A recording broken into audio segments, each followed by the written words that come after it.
లూకాసు వార్త 22వ అధ్యాయము 42వ వచనం.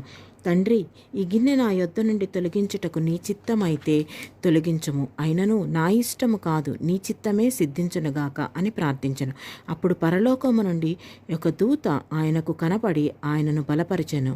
ఆయన వేదన పడి మరింత ఆతురముగా ప్రార్థన చేయగా ఆయన చెమట నేలపడుచున్న గొప్ప రక్త బిందువు వలె ఆయను.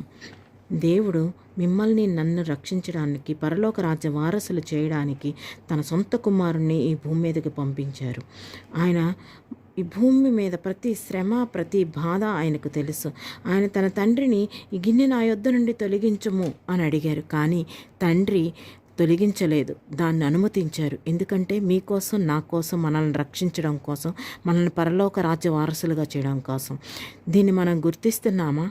ఆయన పడిన బాధ, ఆయన పడిన వేదన మనం గుర్తించామా? గుర్తించాలి. పరలోక